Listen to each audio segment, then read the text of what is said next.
Hey, how y'all doing this evening? My buddy Sapo, he's got a channel on YouTube too, but he got me thinking this afternoon. He was doing some chicken and sausage gumbo or something, so I decided I had a chicken in the refrigerator out there. I may do something with it. I'm not sure if I'm gonna make a gumbo or what I'm gonna do. I'm gonna roast him first here and kind of get some stock made up too, some chicken broth. So what I've done, I got the chicken in there in my pot. I'm gonna add a little bit of water to it. That way we can just get a stock going down there. Enough of what I want there.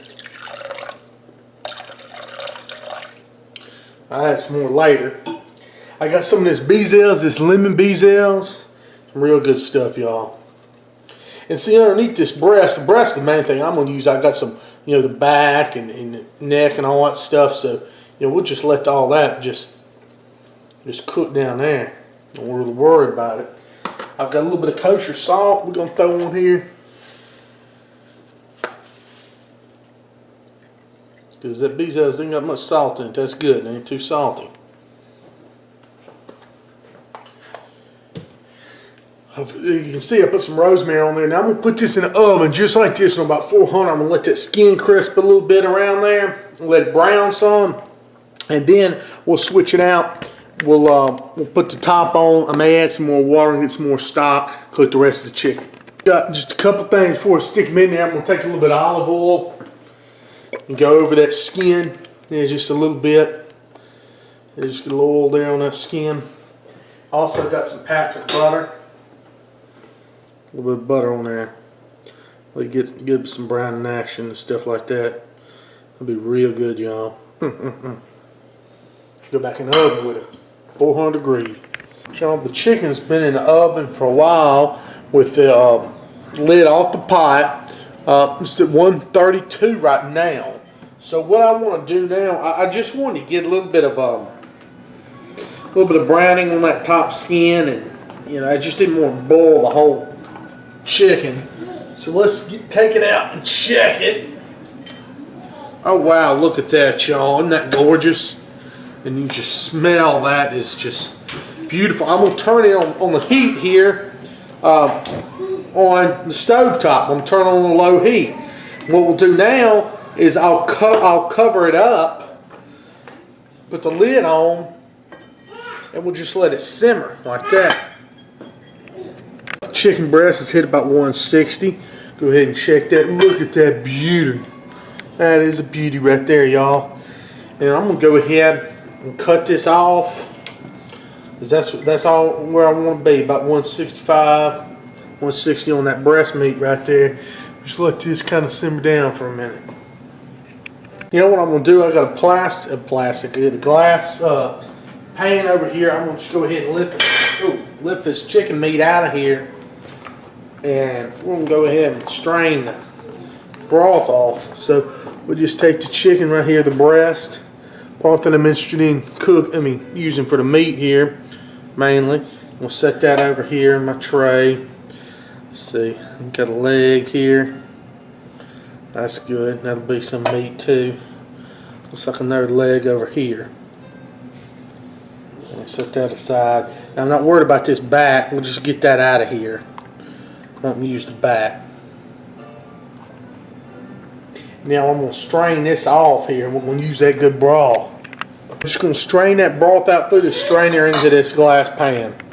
So we'll just strain that and get all that fat and stuff out of there. And we'll let this cool, and the rest of the fat and stuff will come up to the top. Y'all, so I busted up that chicken, what we didn't feed to the baby here. And we're going to use that. And I also got some Cajun sausage here, some of this country pleasing Cajun smoked sausage. I'm going to cut some of that into coins. What I'm going to do here, I'm going to bust this sausage up into some coins, kind of thin coins. I don't use that whole pack of sausage, but we use most of it. And we'll saute this off. It'll be real good. What we're going to do now is go ahead and saute these coins of sausage off here. Just cook them down for a minute. And what we're doing, we're just, like I said, just cooking these, getting them nice and browned up on the outside. See how they browned up like that? That's just how we want them. Now I'm going to get these out. I'm going to go in with that oil in there from the sausage. I'm going to put some trinity in, bell peppers, celery, onions.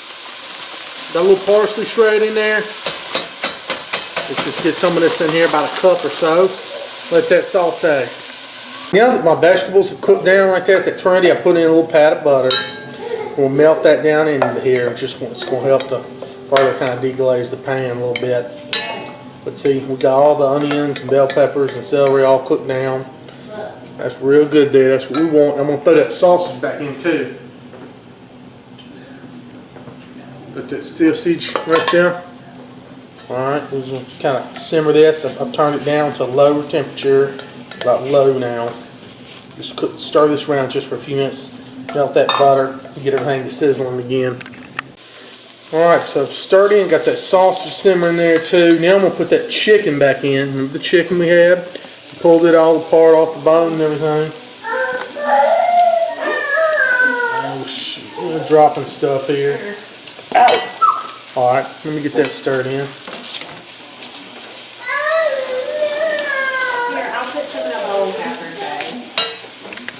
So now also I'm going to put a little bezels. Cajun season the chicken up a little bit more. And the wonderful thing about this bezel is so you don't have to worry about getting too salty or anything like that, or too hot and spicy, because it's seasoned just right. So we'll stir that around, get that kind of sauteed into that chicken and everything. Real good there. Now, I've got this Ragin Cajun. This is the etouffee sauce, but I'm going to show you, we'll make kind of a hybrid between a gumbo and an etouffee tonight. That's kind of what Sapo was telling me about. You can go ahead and get this. I'm going to take this etouffee sauce mix here and put it in. And this stuff is ready to go. Let me get a spoon and find something over here. This is thick stuff. See, it's already got a roux built into it. See there? That's good. That's what we want.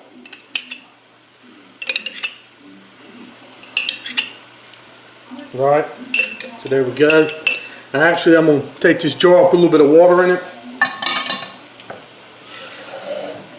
And shake it around and get the rest out of there. Don't want to waste that goodness.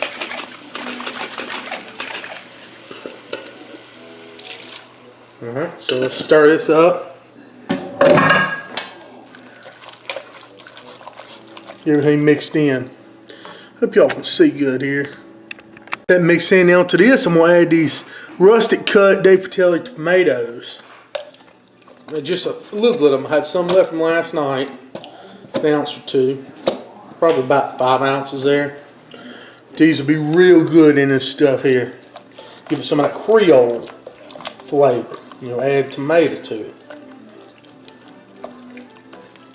Stir that in there. Right.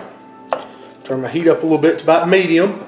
Now I've got the, remember when I cooked the chicken, I reserved the liquid from when we cooked the chicken. I let it cool and I skimmed the fat off the top of it. And what that liquid's going to do, it's going, you know, this stock is going to give it a lot of flavor. Let me get the fat right off the top of it real quick. Got about 4 cups or a quart of this stock that I cooked, you know, the chicken made when I was cooking it. Put that in there. Stir it up.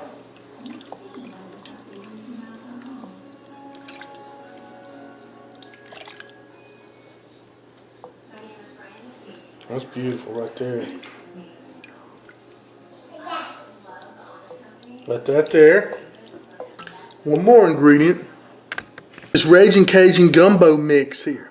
Basically a powder, and it says enough to do 2 quarts of water. So I don't want to do that much, so I'm going to use only about half of this powder. That's about it there, huh? Now, we'll stir that in.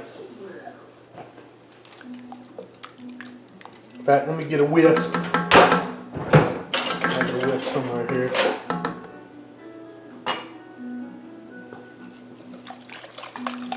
Just stir this all in here before we make it too big a mess. Like I said, it's cold liquid, so we don't have to worry about lumps or nothing like that.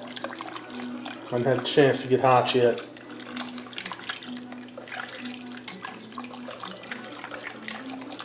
There we go. In fact, I'm going to add a little bit more liquid to this. About a cup or so of water.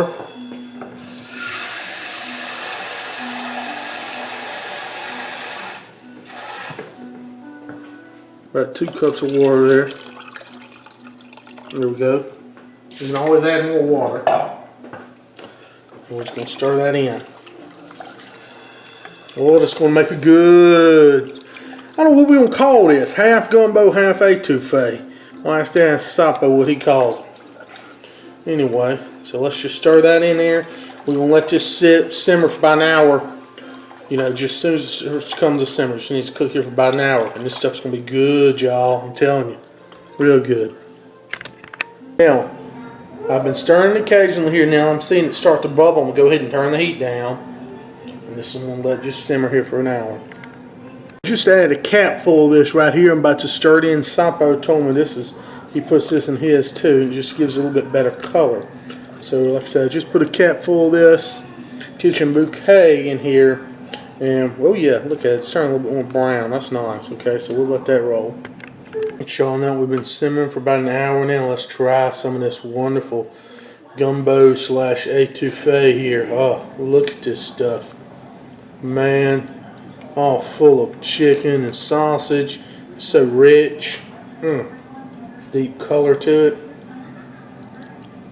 Alrighty, let's give this a try.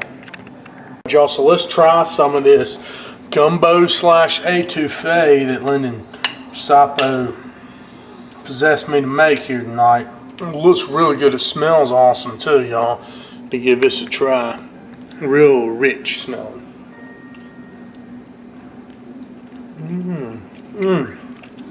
Oh wow. That's got some really nice deep flavor to it. It is. Let me taste it again.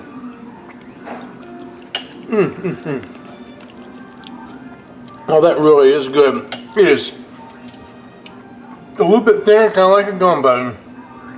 And it's got that dark, kind of earthy taste that you get in gumbo, that dark roux taste. But then again, it's got some of that creaminess of the etouffee in the background. If you like gumbo and you like etouffee, really ought to try this. And you saw I just used those packaged things from Ragin Cajun. It was really good. Let me show you what I used. I use this etouffee sauce, Ragin Cajun stuff, and I use a half a pack of this their gumbo mix, ready mix. It was awesome, and of course, you know, I seasoned everything up with the bezels. You gotta have that. But this stuff's really good. I was surprised, you know, quick whip up dish, and this is something that lasts y'all a week. Some good stuff. Man, you could throw some seafood in here, it'd be awesome. Add some more stuff to it. Anyway, y'all give it a try. I'll call it Mumbo Jumbo Etouffee Gumbo. There you go. Thanks, y'all. Remember, like my channel and subscribe. What? This dish is really, really good. And I'm not trying to get technical about this. You know, I called it a gumbo / etouffee, which, yes, gumbos and etouffees are two different things. They share some similarities together. For instance, you know, they both can involve seafood or chicken, sausage, stuff like that. You know, they start out with they've got a roux. They've got stock or water. Usually involves stock in all the ones that I make. Typically with a gumbo, you'll have a little bit darker roux, and a darker roux adds for more of that a deeper flavor, but it doesn't have the thickening power. Gumbo is always going to be a little bit thinner. It's going to be a little bit darker. Okay, with the etouffee, and etouffee actually derives from a French word. It means to smother. It's like seafood. It's really supposed to be made with seafood, but it can be made with chicken or sausage or something like that. It's smothered in a heavy, spicier gravy than a gumbo. But with this dish, as you saw as I built it, of course I made it out of something in a jar, in a package mix. Once at gumbo, once at etouffee. That's where I kind of got the pun. But if you could see, we started out more like an etouffee, where we smothered the chicken and the sausage and the trinity with that thick, it was almost just like a roux there in the jar. You know, it's a thick gravy, and a lot of etouffees are going to have tomato in there. They got that Creole influence, but then we added more stock, and we added a little bit of water and stuff like that. So we thinned it out, got it like a gumbo. Another thing about a gumbo usually has either okra or filet in it. And those are used, first off, to impart 2 different flavors. Second off, is thickeners. You're not supposed to, like I said, you're supposed to use a dark roux with gumbos. Therefore, you get that flavor. It's not necessarily doing that much thickening. So you got to come back and either thicken it at the table with filet powder or thicken it with the okra while it's cooking. But anyway, just want to throw that out there. This is just a dish that I'm playing around with, but it did turn out to taste awesome. If you can get those products, or you don't really necessarily have to get that brand, if you can't find it, maybe you've got something else like that, just give it a try. It's a really neat dish to throw together on weeknight, y'all.